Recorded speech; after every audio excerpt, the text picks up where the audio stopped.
Okay. Will you do an intro?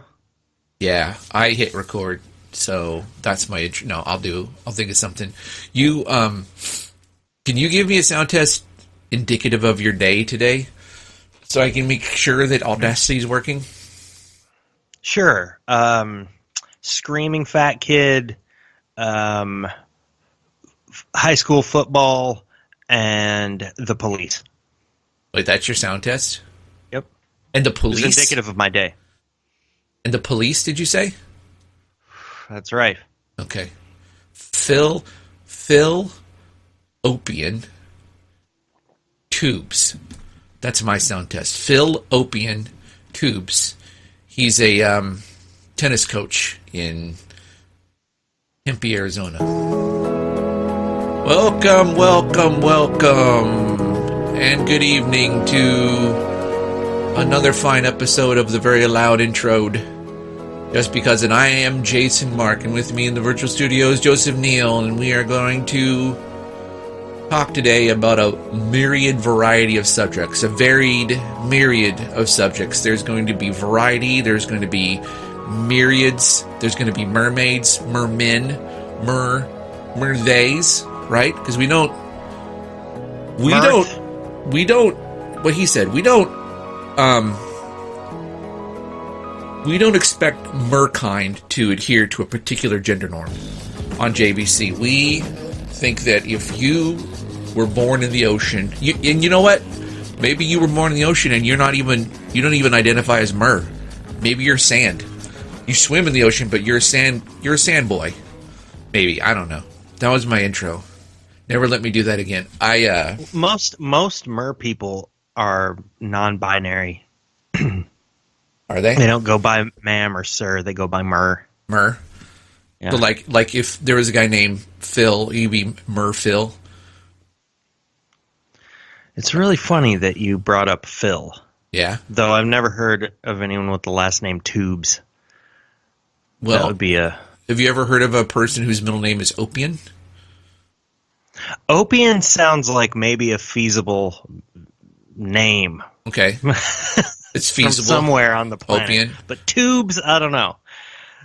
Well, how about if we spelled it with a P? What nationality would that be? What if we spelled it with... What heritage would Tubes be? It's Flemish. It's Ptouvs.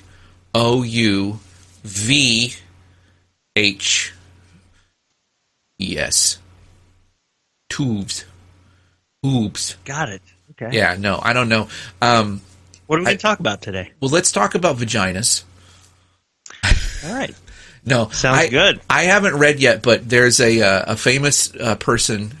She's a famous gynecologist doctor who advocates for women's rights, and she advocates for like people not being ignorant about how women like are. Her name's Jennifer Gunther. I'm probably saying it wrong. I follow her on Twitter, and she has a book out called The Vagina Bible, and I want to get it. I think I know quite a bit about vaginas, like in terms of what they're for and how they work and where they are and what to do with them, but how they feel, and smell and taste and sound. That all of them. See, smell, hear, taste, hear. Yeah, what they sound. But I'm imagining that I'm going to read this book and I'm going to learn some stuff, like some things I didn't know, and I'm looking forward to that because, I'm very much of a feminist type of person, and I think that, we live in a world where everybody knows about dicks, both from the good kind and the bad kind. And so if everybody knew more about vaginas, maybe... a woman should not be defined by her vagina, but she should not be defined by somebody's ignorance of vaginas, which is how it works right now. You ever heard of a TERF before? Oh, God, no. Tell me what's that. It sounds let gross. me see if I've got this right. You might want to look it up, but it's a trans-exclusionary radical feminist. Trans-exclusion... Whoa, really? No, yeah. I have heard of those. I didn't know that's what they're called, and they sound like awful people.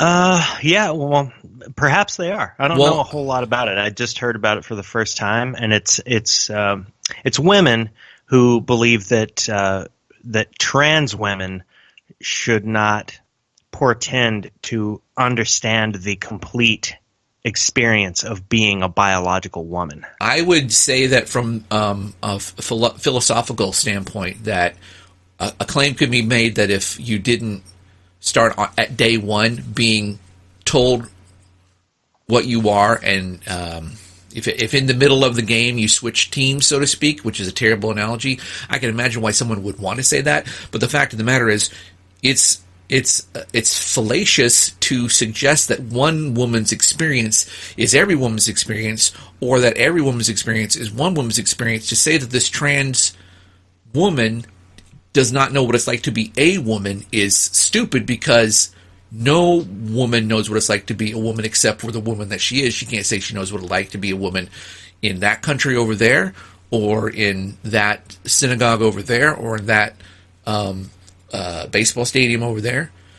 If you're just playing devil's advocate, if you're going along that line of reasoning, then no trans person should be able to speak for the entire trans community. I agree with that as well. I don't think that anybody should speak for whatever community they ipso facto are related to, whether it's racial, religious, gender specific.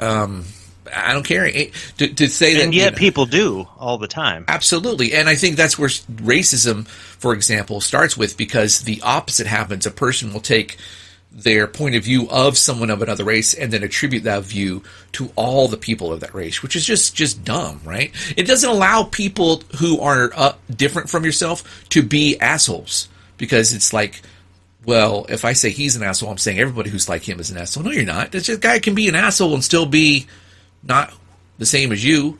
Anyway, this is, who cares? Wait, but before we change subjects, because we could really go down a rabbit hole. Yeah, let's talk about rabbit holes. But here, I would like to welcome everybody to the Joe Rogan podcast. Welcome to the Joe Rogan Experience, and I want to get your thoughts on this, Jason. What do you think about transgender people that they are post-operation? I believe that's a politically incorrect term. Is it? I'm not sure. I can't keep up. But a trans person who has completed their operation, and then they compete in the sport of their current gender and just dominate and break records like up and down, left and right. What do you think of that? So here's a guy, for example, and by guy I mean, all right, let me start over. Here's a person born with a penis who, because of that, because of the testosterone in his body, has more human growth hormone, or whatever it's called, than people who were born with 2 X chromosomes, and then he gets his junk chopped off and a hole inserted and some boobs, but because he still has the testosterone, ostensibly, because even though you pump them full of estrogen, it just turns into testosterone. Everybody knows that if you've taken a class. What do I think about that? Well, first of all, and then you break the record for cycling in the female cycling. Well, then you dominate. You fucking destroy the record. Well, I think that's fair. Fair, schmear. I mean, I don't like. Shouldn't there be some sort of standard of fairness in competitive sports? Well, no, I don't think so. I mean, I think sports all by themselves I've been thinking about this as an entity, as a thing, as I'll even say as a gestalt. Sports are stupid and meaningless. I mean, I get that people are inspired by them. I get that people push themselves to be the best. And there's some people out there who are gifted and they can do things that other people can't do. And that's all well and good. But who fucking cares if you can run faster than that person today? If you want to be like, if you got to say, okay, this person is the fastest man, for example, in the world, it can't be just because he ran one race really fast. It has to be every day, all the time. Because at any given moment, that dude could be carrying like a bag full of sandwiches, and some kid goes darting past him, and boom, he's not the fastest man in the world anymore. And so it's like some dude gets his dick chopped off, he goes and runs with a bunch of women, and he wins by, she wins by, 3 seconds or whatever. Now, like, oh, that's the fastest woman in the world. Well, why do we care who the fastest woman in the world is compared to men anyway? Why split it out? I mean, I'm not making my point because I've been drinking a lot, but I think the idea of I was just curious what your Yeah. thoughts were. I didn't catch an answer to my question in there, but because it's like asking me, like, if you were a woman, biological woman, and you trained your entire life to try and be in the like upper echelon in terms of performance when it comes to cycling, say, and then a transgender woman joins the race and blasts your fucking record out of the park, how do you imagine you might feel about that? And I don't want to hear like, well, I have no idea how a woman would feel, because I don't know, like, really, and of course I'm exposing my own opinion here. I feel like that's a weird situation that transgender people are dominating sports. Well, I guess it's a matter of, they've done bullshit where they'll like say, hey, this person's winning too much. Let's go make sure they have the right genitals, and I think that's invasive and stupid.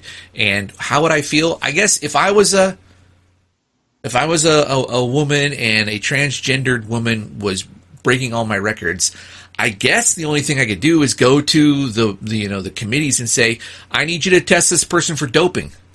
I need you to test this person for drugs, because you and I both know, Joe, that you don't go from man to have boobies without some drugs in your body, and that's the rule they could use to say, no, you don't get to have these records because you took drugs. I mean, if all they did was chop off their willy, they're not going to look any different. They have to do a lot of hormone treatments, and apparently those things are banned in sports, so there's your solution.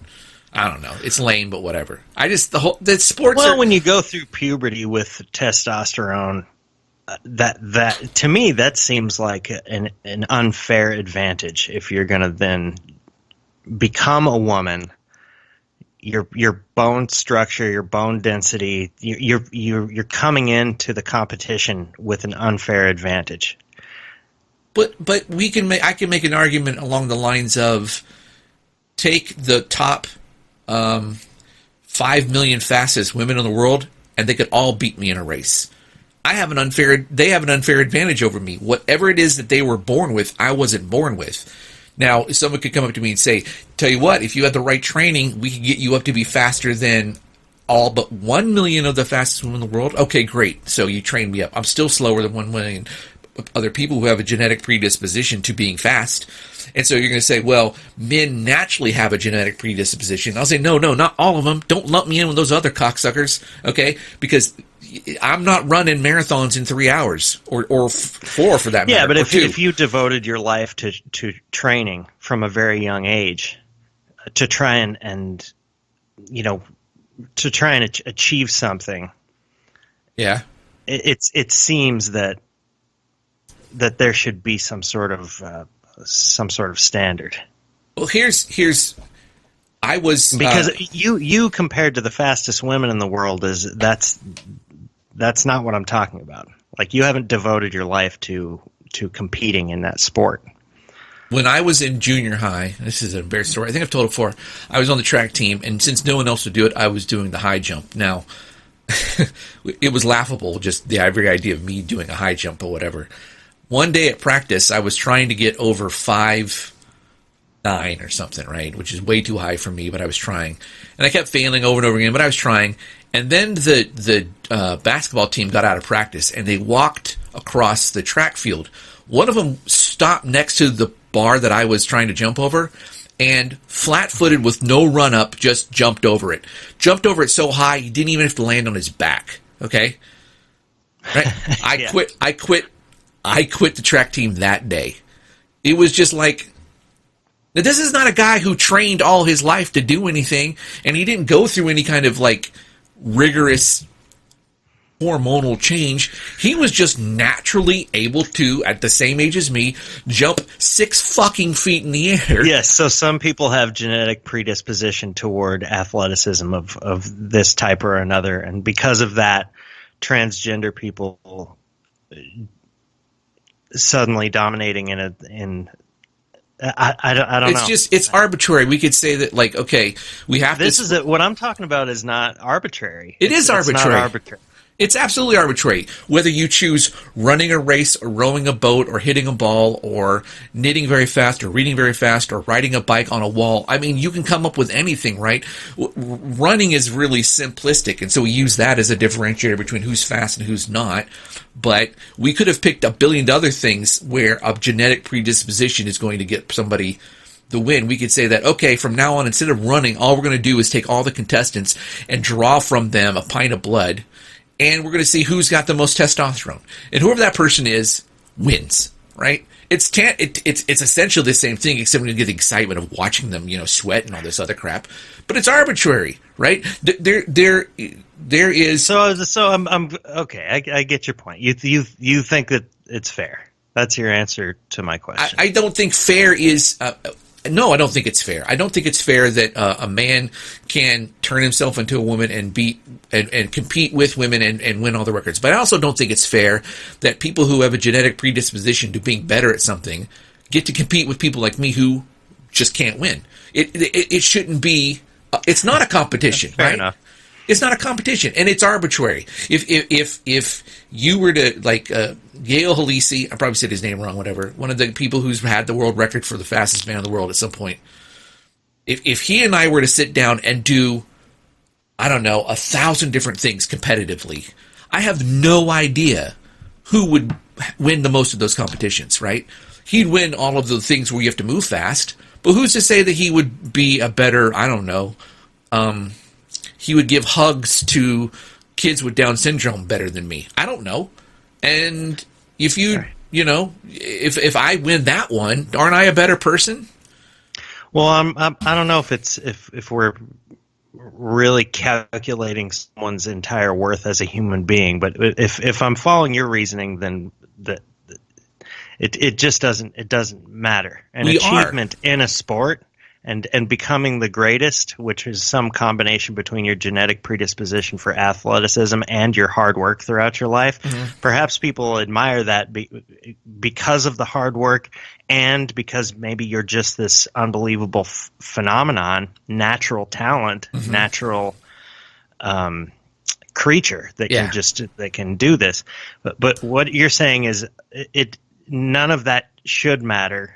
And why do we even care? Why do we even admire these people that have reached the top of their athletic competition? I mean, I admire somebody who's passionate about something, but I don't know that I'm even convinced that there's a lot of value in so-called hard work, right? It's like a part of the Americana, the myth of the American person who works their ass off night and day, takes no time off and then achieves greatness. And I'm like, that sounds stupid. And it's like, well, Tiger Woods would go out there and he would practice chip shots for 8 days straight. He wouldn't even sleep. He wouldn't eat. He wouldn't even shit. Well, because he wasn't eating. He didn't have to shit. So that's a convenient thing. Right? Said, okay, so good. He's good at that. I don't fucking care. You know what I mean? It's just like, hooray, you did that. What was the guy who climbed Everest? And they said, why'd you climb? He says, because it was there. Cool for you. But that has nothing to do with the rest of humanity. And furthermore, the idea that a person grows up thinking, I don't identify with men, I identify with women. Well, what he's really identifying with is the roles that society has foisted onto women, or he is not identifying with the roles that society has foisted onto men. And I don't know that a person should be called a man or a woman just because they ran really fucking fast. You know what I mean? What's her name? The fast woman who just retired. Woodley. I can't remember her name. Anyway, I remember it later. She's British. She's awesome. I don't think anybody watches her, win races and go, wow, that's some good breeding material right there, right? And the reason they don't is twofold. One, running a race doesn't make you a good breeder. And two, a person is more than just their genetic or their genitals' ability to reproduce. You know what I'm saying? So when Shailene Woodley, and so or whatever we should no longer admire athleticism. I don't. I mean, one thing I've noticed is that people who are the best at what they do are often very gracious people. Okay, mm-hmm. And that is super, super admirable. But not their athleticism. If we're talking about athletes, well, that's what I'm getting at. Is like, here's somebody who's the best. I don't know. Let's pick something else. He's the best knife sharpener in the world. That's stupid. He's the best. No, that's me. You didn't know that? And if you come up to him and you say, hey, I've always wanted to be a knife sharpener, chances are the best one will be like, I'm glad you're into it. I'm into it too. Let me show you some things. Whereas number 4 and number 5, because they're so focused on getting to number 1, they're like, fuck off, kid. I ain't sharpening knives with no midgets. You're a midget in this scenario. Because you're short, not because you're actually a little person. Yeah. Dwarf. So it's like, I can admire somebody for having a lot of compassion or a lot of passion that turns into compassion and brings them in together with other people. And if a guy turns himself to a woman and runs a race and wins, and then someone comes up to him and says, you are an inspiration to me, and he says, or she says, let me tell you about my training regime and I want to share with you, then I'm like, okay, I admire that. I don't give a fuck if he still has a Y chromosome, whatever, he's training, he's sharing. But if he wins all these records and says, that's right, I did it, fuck all you people, I'm the best, it's like, screw you, you're nothing. I don't care. Anyway. Well, I'll grant you this too. I don't care how good you are at anything. If you're an asshole, it completely devalues everything else. Right. And I don't care how bad you are at everything. Assholes just take your human worth all the way down. Yeah. Asshole. And as I was saying, I was trying to interrupt you, but you didn't let me because you're smarter than that. If you're terrible at stuff, but you're really nice about it, I'm cool with that. I'm fine. Like, I've been to restaurants where the server was awful, but the server was also trying to be, trying, I guess is what I should just say. They were trying, and they were nice about it and apologetic. It's like, you're getting a big-ass tip. I've also been to restaurants where the service was immaculate, but it was also indifferent and cold. And I was like, you know what? I'm only leaving the bare bottom 23%, because screw you when we don't play that. There's a big difference between 23 and 25. To wrap up the Joe Rogan portion of this show. And the first half of our fucking podcast today. Jesus Christ. Wow, the first half? Almost, yeah. We're at 22, but yeah.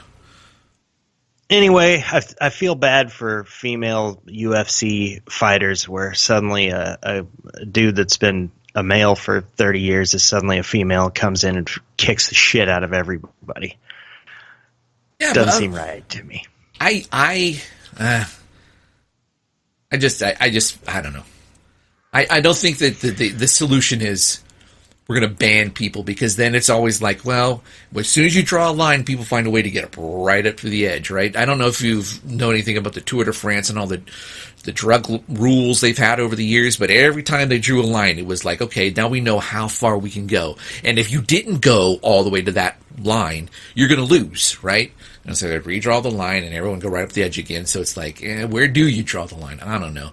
If I try to think of something. Well, let's just not have men and women's sports anymore.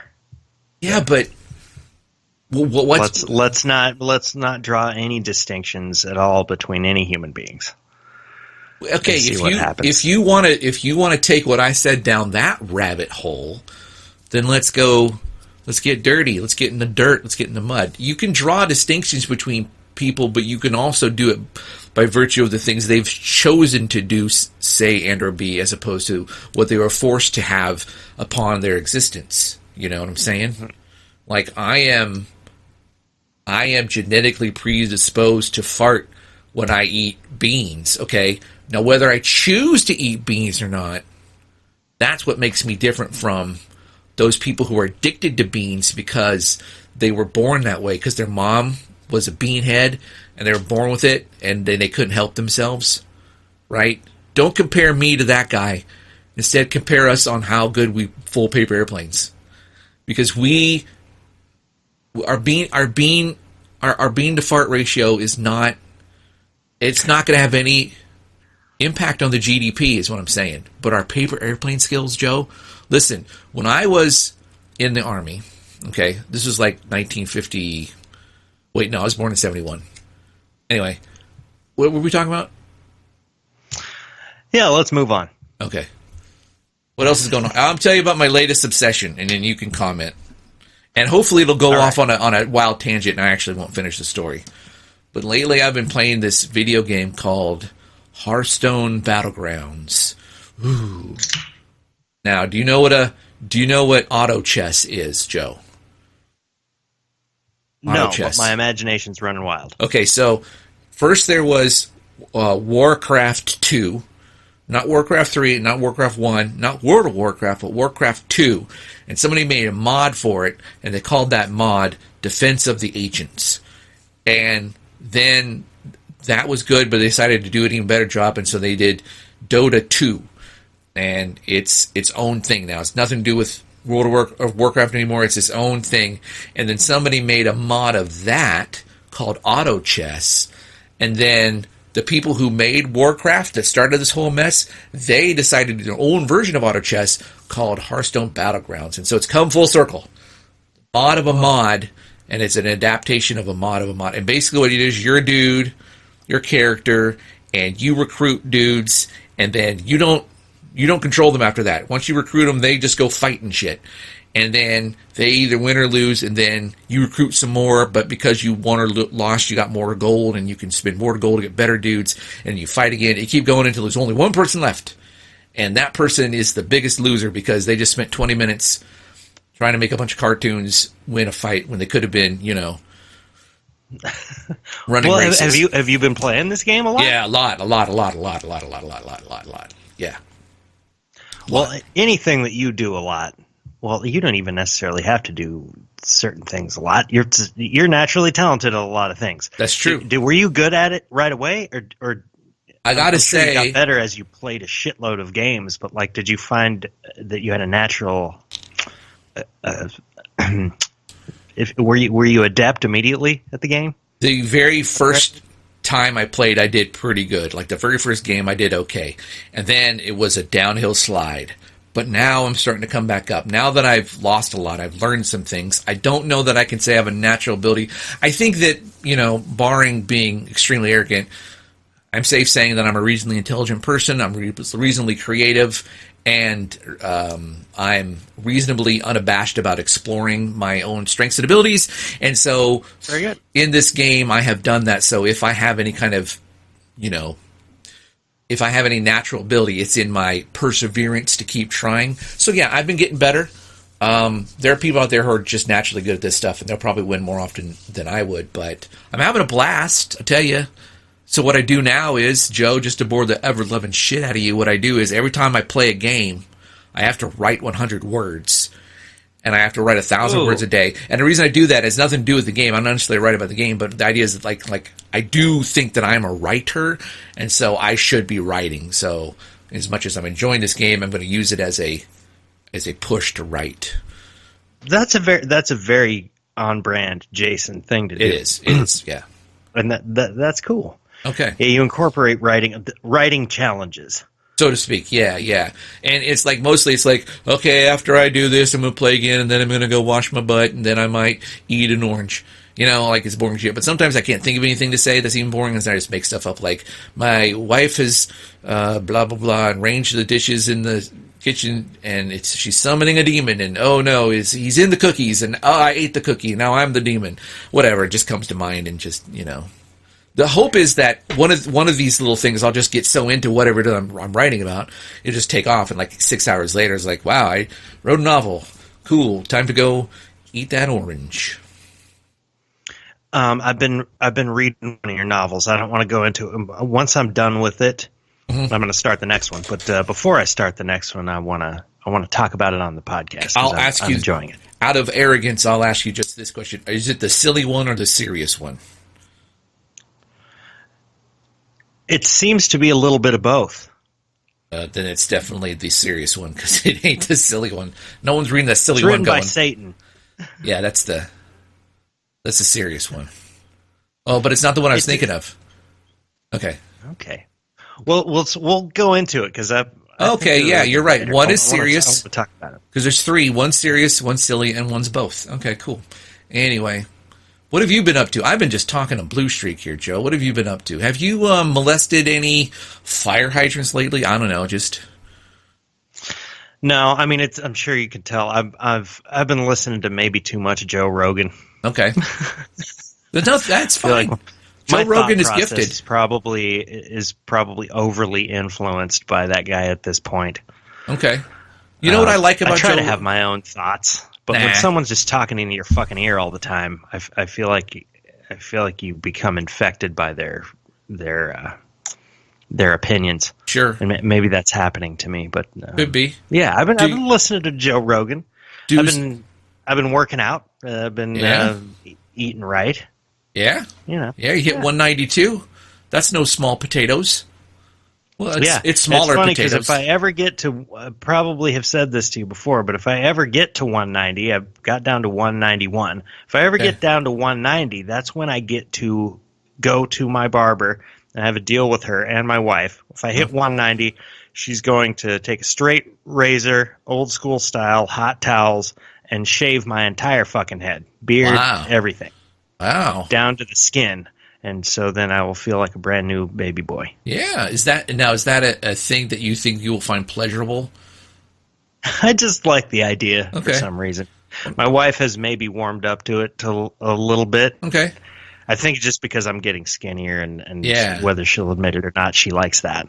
Well, let's talk about that. Whatever is motivating me to become skinnier, I don't know if the completely bald head and face is what's truly motivating me, but I think it's a fun thing I think it's a fun kind of reward for when I finally hit the goal. And that will have been like that's 35 pounds was the goal. Wow, you were a porker. There's a reason why I was writing songs about Dom DeLuise, and I couldn't tie my shoes. Well, I've seen my eyeballs pop out and I puke in my mouth. I've seen that photos. Was all real, and I really looked like Dom DeLuise. Well, I don't know. A young Dom DeLuise. A young Dom. Okay, cool, gotcha. Yeah, vibrant Dom DeLuise. Just to either inspire you or frustrate you. This could be your high jump story. I don't know. Probably not. Hopefully, it's not. But for years, I was trying to lose weight too, right? And according to the charts, I'm supposed to weigh 162 pounds, which is ridiculous. It's just stupid. That is ridiculous. And you're about the same height as I am, right? More like, I think you're a little bit taller. Are you a little bit taller, maybe? You like 5'10", 5'11", somewhere in there? Yeah. Okay. I'm 5'10" and a half. All right, there you go. So I think the BMI charts say that you're supposed to be in the, like 168 or something. I don't know. But just think about that. It seems patently ridiculous, right? And I was even in Weight Watchers, and Weight Watchers is deal where if you hit your BMI, that seems too skinny, is what you're saying, right? It seems dangerous. And Weight Watchers is like, look, this is how much you're supposed to weigh, and when you make it here, then the rest of you're free to be a member. It's free. You don't have to pay any more if you make your weight or whatever. And I was like, well, can I go get a doctor's note telling you that this is just stupid because the BMI chart's ridiculous? And they're like, yeah, if you want to, go through that effort. And then I said, fuck it, I just quit Weight Watchers and started drinking Cokes again. But I think if I got down to the weight I'm supposed to be at, I would look like an AIDS patient. Well, let me tell you. This is my story. Oh, shit. For all of this effort, I think the lowest I got was like 179, right? And, that was just working my ass off. And that seemed to, I was happy with that. I was like, okay, I'm just a 180 kind of dude. That's how I am. And then I took... I would have thought that you got lower than that. Like I've seen you real skinny, where I'm like, "Ooh, man, look at that running dude." Well, all skinny and shit. So I started taking bupropion, right? That's this what they call the sexy, skinny, happy drug, right? It's for depression, and in addition, does it also cause psychosis? If it could, if you're not supposed to take it, I guess. But what it did for me was I was taking that. I was eating way less because I was motivated, and I was doing 6 miles a day through running and walking. I got down to 162. I did it. I got down to I did it. And, there it was. Did you look like fucking Jack Skellington? No. I looked like a normal dude. I just looked like a dude. I mean, I haven't got a lot of big muscles, but, I didn't have abs that you could see or anything like that. I just looked like a regular dude. That was 2 years ago, Joe. I'm nowhere close to that now. So it didn't last. But if I can get down to 162, you can get down to 190. All you got to do is take some X-Lax and you're there. I got down to 191, and you know what I did? What's that? I went to Taco Bell. Fuck yeah, you did. Because I was like, 191, I'm almost there. And then I felt compelled to just eat Nachos Bel Grande. Yeah. Because I was like, I've done so good. Yeah. How about a little reward? How about some Taco Bell? And guess what? I didn't go down to 190. I did not reach 190 the next day or the day after. Okay. And you know what? If you get down to 191, all you got to do is fast for a couple days. I could have pushed it and just got there. Yeah. You will. But, that's okay. It shouldn't be. I keep celebrating when I get real close, and then what do you know? Well, you're celebrating. I go back up a couple pounds. I did finally get a hold of that book, Atomic Habits. You know, and I've been browsing it, not really reading it because, like a lot of these books, the guy puts like 8 paragraphs into what could have been a sentence, which is "Don't do that." You know, which I don't. Yeah, I listened to that book. Okay, and that was a little bit more palatable. I didn't find that it was well written. Yeah, I do like the idea of you do not rise to your goals; you fall to your systems. Yeah. That's all. I like that idea a lot. So your system right now says that when you hit what you think is a milestone, you get to celebrate. That's part of your system, right? Well, it's part of my kind of motivational system. Yeah. But the way that I interpreted that is that if I can habituate, like my routine has become my system, and I fall upon my habits. So I've become the way that I eat is pretty routine. I don't even think about it anymore. It's become kind of procedural instead of intentional. Yes, you know? I'm the same way with sexual intercourse. Nice. Yeah, it's just very procedural. You don't have to think about it. You begin with a kiss, work your way down to the soul kiss, work your way up to the plunge, one more kiss, go to sleep. Every single time, doesn't matter if it's my wife, if it's the neighbor's dog, if it's a tree stump, always the same. Always. Well, speaking of fitness, I want to pitch something to you. It's because here's something I've noticed with my coworkers, my loved ones. There's a lot of complaints. There's a lot of negativity, right? And if you're trying to get in shape, you can get a Fitbit, right? Get that Fitbit. And it tracks everything, steps and by Google. Well, heart rate, all that stuff. Fitbit. And I was thinking, what people, if you consciously, if you could track how many times you complain every day and try to bring that number down, just stop complaining. Yeah, I feel like everyone's well-being, just that your perspective on life just starts to naturally improve if you can just stop bitching. Are you saying the people are complaining about your weight loss, or you're just drawing a straight up parallel? No, I'm talking about this is something that I see in myself and all the people around me, that it's a part of just the way people communicate and relate to one another is by complaining about things. Yeah. And I find it toxic. You're a Taco Bell manager. You kind of have to, you sort of have to, that's part of your job, right? Yeah. Well, yeah. Look, it's a big part of everyone's life, but I'm just saying, what I want to do is create a complaint tracker, and I don't know, put it on your wrist like a Fitbit, and it tracks your complaints, and then you can try to bitch less. Anyway, you would call it a Fit bitch. I like that. Okay, I don't like the name, but I like that you made that name. Okay, I can like the effort and not like the result, right? Because I don't like that word, but I still think it's funny what you did. Am I allowed to do that? Sure. Yeah? Yeah. I'm just pitching. I don't... What do you call it? Fit pitch. Pitch because fit. That's not funny. How about call it pitch a fit? How about don't pitch a fit? Pitch fit, pitchless fit. Pitch fitless. Well, let me pitch you something else. Okay. Because I did a montage for the first time in a while. Yeah. Last time for the Halloween episode, I was really happy with it. And I was trying to think of new types of montages, like new themes for montages, so I can because I missed doing montages. I want to do more. You're very good at it. And I was thinking, okay, what's a new idea for a montage? And I realized this is pretty easy, but I could just go back and try to pick out all of the things that are kind of politically incorrect that we say. Yeah. there's not a whole lot of that, right? But if you take a lot of the things that we say out of context, Of which course. is really how you make a montage anyway, a That's lot the of whole that stuff point, yeah. is funny because it's out of context. Yeah. So what I want to do is go back, and I'm going to do this, but I'm going to do this politically incorrect montage and just make us sound like terrible, terrible people. And I want to call the montage Out of Contextual Assault. Out of contextual. I like that. Okay. It's consensual. I'm just pitching ideas. You're an idea pitcher. Let me pitch you a question. You're really good at making montages, and you missed it. And I think there's probably like something in there, like people feel a yearning to do the thing that they're good at least the things they think they're good at, right? I have a friend. She's a very dear friend of mine, and she has an ex-boyfriend who writes the most god-awful poetry. Oh, fuck, it's bad.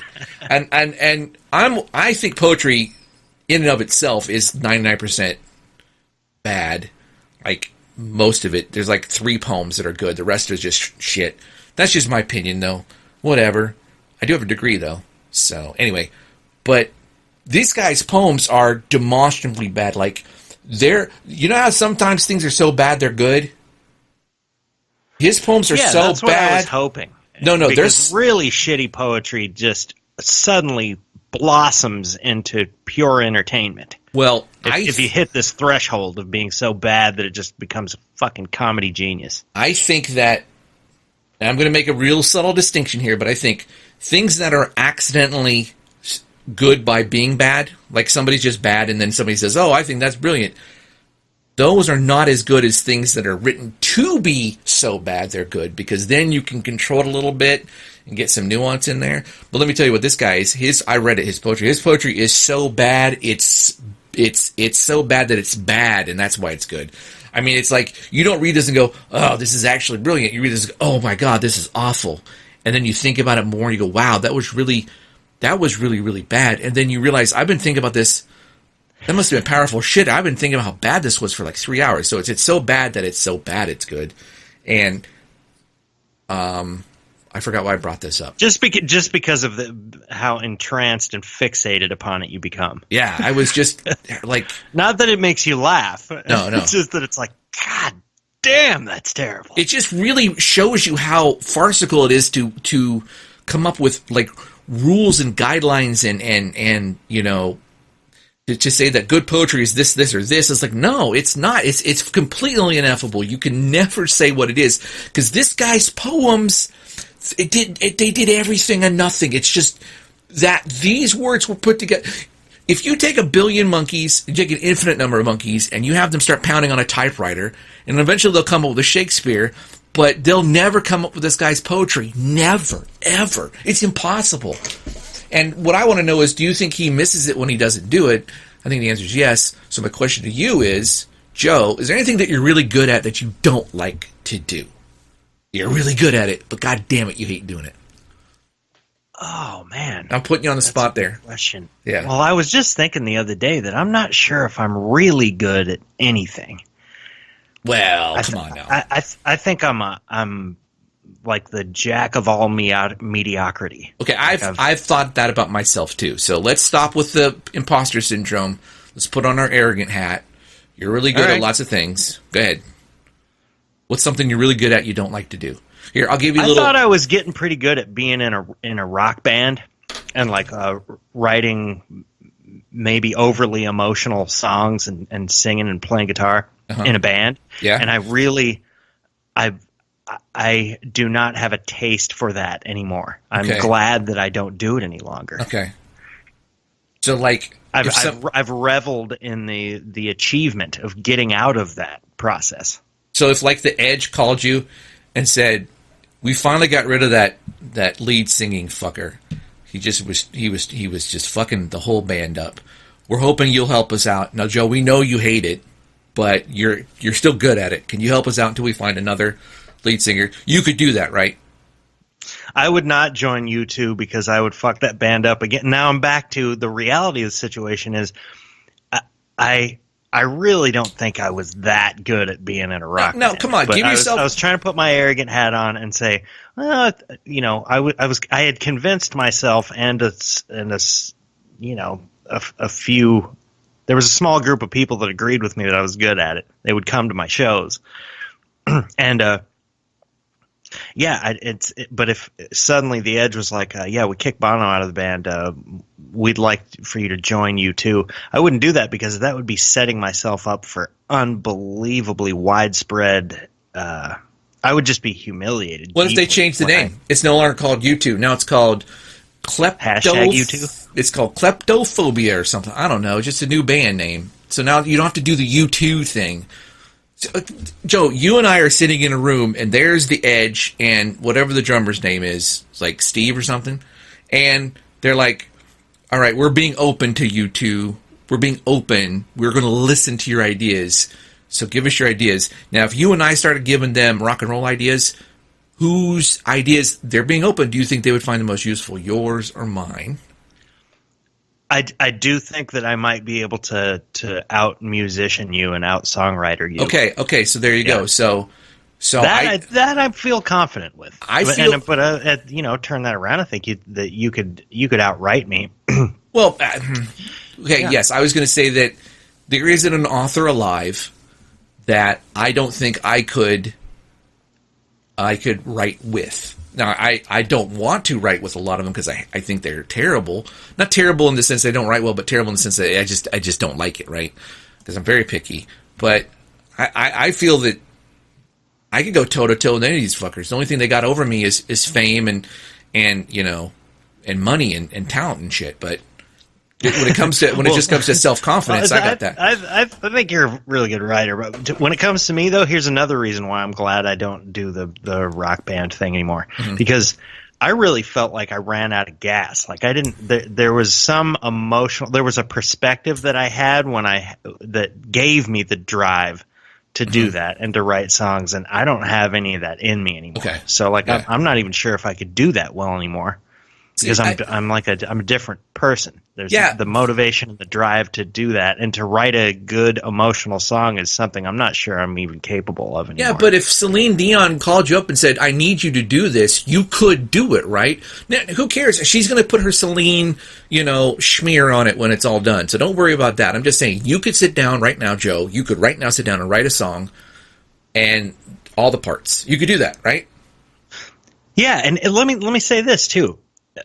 Doing the podcast reminded me of this phenomenon where if you just commission yourself to do creative things, you can surprise yourself with what you come up with. Yeah, you can write 100 words every time you play a shitty video game. And you end up, So if I had to write, if it was just like, look, this is your fucking job now, okay? I need 3 songs a week. Just fucking do it. I don't care if you like it or not. Just do it. You could eventually, I think I would kind of get into a zone, and the skill set would grow, and I would cultivate some emotional energy and start to get better at it and get into it. Maybe. See, I think that though you got to be careful because I believe that's true, but I think the same could be said for, like beating nuns. Like if someone said your job now is just every time a nun walks by, you just got to whack her with this cricket board on the butt. Don't leave a mark. Like at first you're like, I'm not hitting nuns with this cricket board and like do it, or we're gonna pull your penis out through your nostril. You're like, God damn it, I guess I have to. And then I think after a while I'd be like, I'm gonna get good at this. I'm gonna get some wind up going. I'm gonna put some stank on it. Put some stank on it, right? You would do it. But I just wanted to get at that in order to qualify as you're good at it, but you don't like it, you have to actually be good at it. And you were trying to give me this bullshit about you're not good at it, that you would not join U2. Fuck you, Joe. You're joining U2. You're doing it. Bono out, Joe in. And they're going to be like, yeah, you look like the cover of one of our albums. And you're like, shut up, I know that story already. See, I'm really good at it. Maybe if I could do the Journey thing where that guy joined Journey, I think he ended up helping them write new songs, but mostly he just sang the old songs. Yeah. I would rather do that than have to write new songs. I don't think I could outright Bono. I don't think I could out-sing him either. But if I was just singing Bono songs from all their previous albums, I might be able to do a halfway decent job. Don't sell yourself short. Here's what I'm good at that I hate to do. I'm really good at eating an incredible fucking amount of food. Seriously, you should see me. I can put it away, but I hate it. After about the fourth cheeseburger, I'm like, oh god, I don't want to do this anymore. But there's like 15 half cheeseburgers left. I have to finish them. I can't just leave them there. I'm really good at it. I can just put food in, and I hate it. I hate it, Joe. I hate it, but I'm good.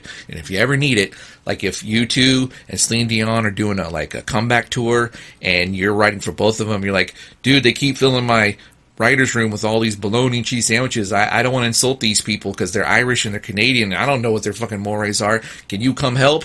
I'll be, boom, I'm there. I'm eating these cheese sandwiches. I'm eating the bologna. I'm like spreading the mustard on my face. And you're like, mustard? I'm like, yeah, because only in America we put mayonnaise on bologna. Everyone else they do mustard. And you're like, I didn't know that. I said, well, if you read more books, but no, that's just write your song, and then you could write a song about that. You're like, I got a cousin who eats my bologna sandwiches. Wow, wow, wow. That was a pretty good song. Yeah, good job. I just wrote that. So we got 10 minutes left. What else is going on? I was thinking about telling you some of the kind of funny things that I've noticed about my wife since she became pregnant. Whoa, you are a brave motherfucker. No pun intended. Let's hear it. I asked her if I could talk about this stuff, and she said it was okay. I still feel hesitant about it, though. I don't know if you heard that in the background, but I said, you're a brave motherfucker, and my phone, Siri, popped up and said, I'm here. And now she's listening to me. I don't have an answer for that. Is there anything I can help with? Nope. Thanks, Siri. If I get sued by Apple now. Sorry about that. Are you guys done with your conversation over there? I'm just saying, I've got this item here that I've been adding to as I am amused by my pregnant wife. Mm-hmm. It's called Pregnant Ladies Are Weird. Yeah. And I don't know, maybe I'll just do kind of I'll just tell you one item. Okay. This item's called Milky Bananas. Whoa. And maybe this isn't as funny as it was. Maybe you had to be there. But Milky Bananas, suddenly my wife is just sitting there, and she's like, she's just making these noises, like yummy noises, like, And I'm like, what's going on with you over there? And she's just like, I just want to put like bananas and milk in a blender and just drink the Milky Bananas. And I'm like, oh, okay. Yeah. I guess that's a pregnant lady thing.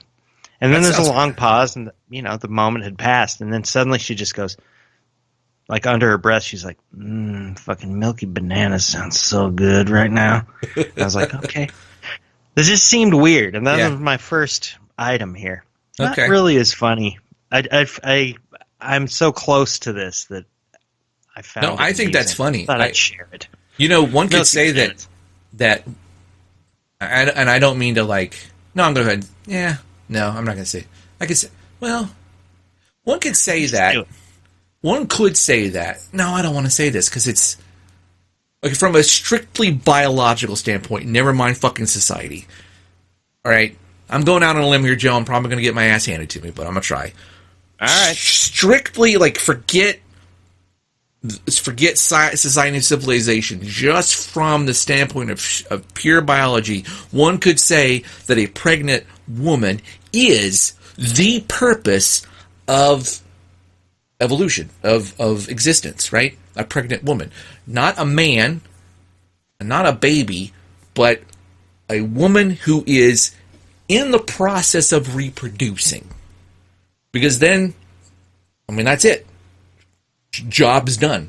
Whatever she has, she has essentially passed on to the offspring, and that offspring would have the ability, all things being good and healthy, to contribute to the next reproducing human being, right? That's it. She is the embodiment of the key element of evolution. Yes. Now, I had to say rejecting any social, civilizational point of view because I'm just disgusted by the idea that women are still defined by their reproductive ability. That is not how women should be defined in our society, which is why I hesitated and hemmed and hawed, because that's not what I'm trying to get at.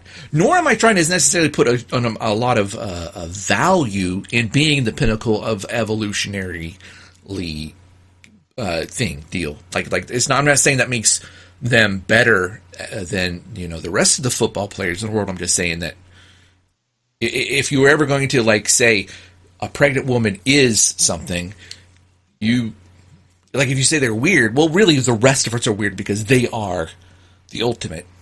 So you're weird for not liking milky bananas, I guess is what I'm getting at. Oh, I did. Now I'm following you. Yeah. But the title, "Pregnant Ladies Are Weird." Yeah. I was just trying to be silly. Oh, no. I'm not trying to place a whole lot of judgment on pregnant ladies. No. That's my pregnant wife is my favorite person. Period. Right. She was before she was pregnant, but like there is something so fucking adorable and wonderful about my pregnant wife. I can tell you that I very much like I'm one of these people who, and I'm sure you're the same, who finds beauty in all different kinds of things, like perfectly formed breasts, or a nice set of buttocks, or lips that are painted with just a little bit of lipstick, but also really, really funny people. And there's something about pregnant women, that glow they get, they are just, and I'm not talking about like beautiful, like I want to go to bed with them, because it's like, what's the point?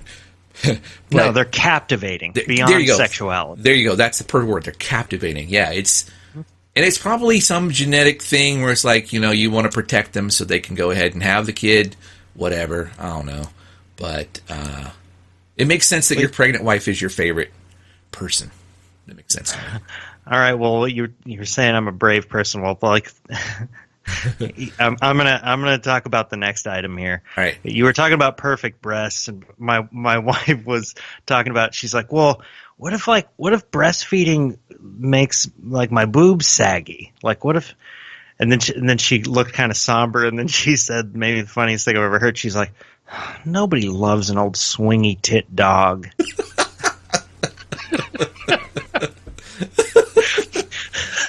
It was a terrible thing to say. I laughed. I just couldn't stop laughing. And then I said, well, that's not even true. Like, I've seen lots of old swingy tit dogs, and they still are loved.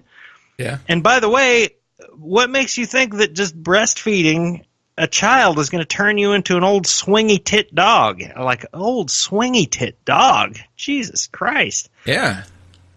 Well, anyway, everything about it was... yeah. Well, I've rendered you speechless. No, I want you to. I just, again, it's the whole social thing where it's like, women they just have it so they're like, okay, you're not a human being, you're not a real person if you can't get pregnant. Oh, but if that pregnancy wrecks you in some way, you will be of no further value to us, right? It's like, what's wrong with swingy tits, right? Just swing with them. Yeah, that's what I'm saying. Strap on and go for it. Yeah. I mean, like I said, there's beauty. This is going to sound crass, but whatever. I was watching a lot of Melissa McCarthy videos today, and when she was on Saturday Night Live, and there were scenes where she was doing stuff with Adie Bryant, who's on Saturday Night Live, and both of these women are not your typical cover models for skinny ass runway weekly, right? They have they're not petite. They're rotund. Yeah, but whatever. I'm not exaggerating. These are some beautiful, beautiful women, and I agree. And it's because they're so hilarious. Like I just want to hang out with them. And like your wife, who knows? Maybe baby latches on, sucks her dry, she's flapping in the breeze, whatever. There's going to be some other aspect of her. You're going to look at her and go, God damn, she's hot. And but I got saggy tits. You're like, yeah, but the way you do that hula hoop with the flames and like your fingernails got sparklers on them, something about that is crazy. And she'll still be beautiful, right? I will not be able to.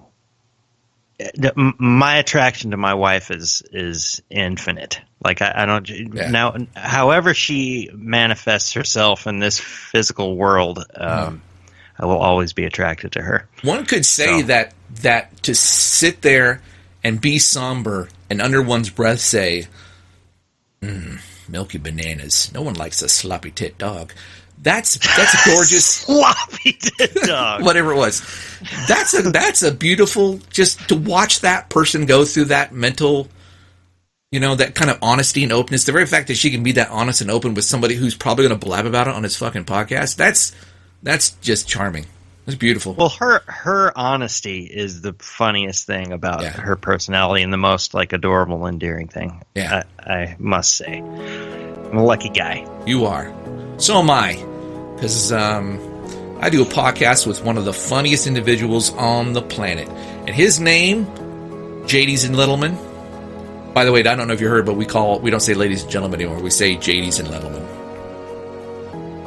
Anyway, his name is Joe Neal, not Rogan.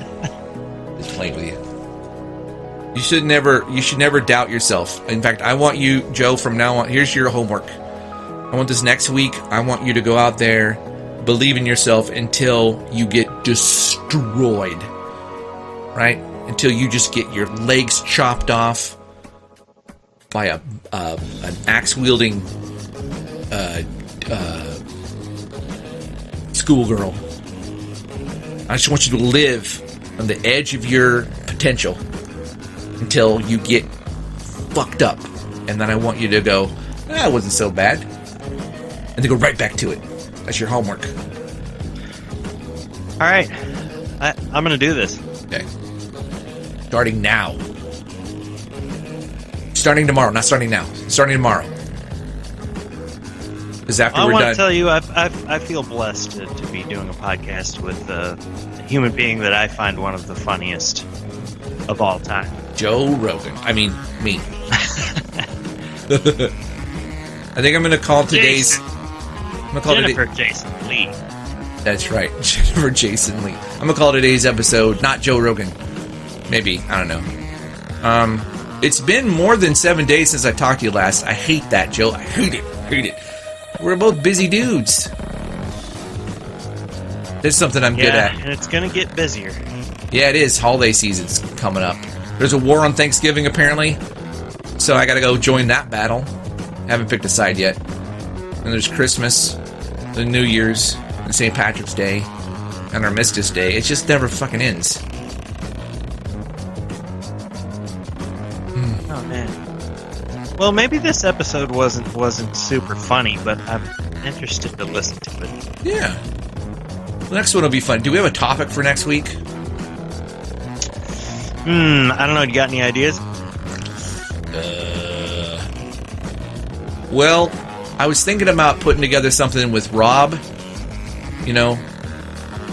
The robot. Oh. About something. I don't want to give it away, so never mind. But are you thinking about a theme? Would the theme be robots or artificial intelligence? Or? No. It's going to be what he was going to talk about in his PSA. But I don't want to give it away. Give away the surprise. Yeah, I don't give it away. Well, let's see. Let's do another random one, but let's bring some bells and whistles and have some fun. Okay. Have we ever done that? Have we ever said let's do a non-themed, full-on, self-indulgent episode?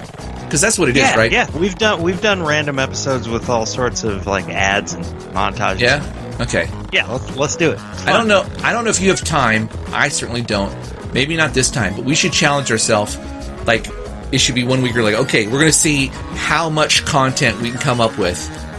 And that's just going to be the whole show. Just 5 Larkos. How many bits can we bring? Yeah, 6 montages, and there's going to be a Leroy and Hackensack. What are those 2 guys that do the thing?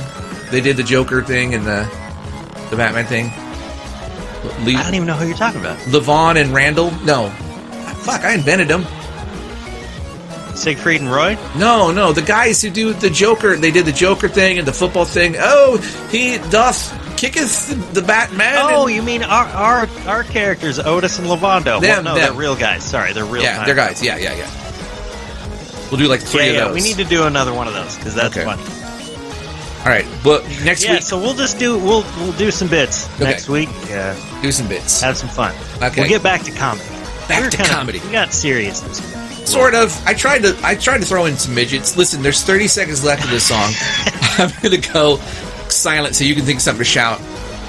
And then, folks, we'll see you next week. Hasta la pasta.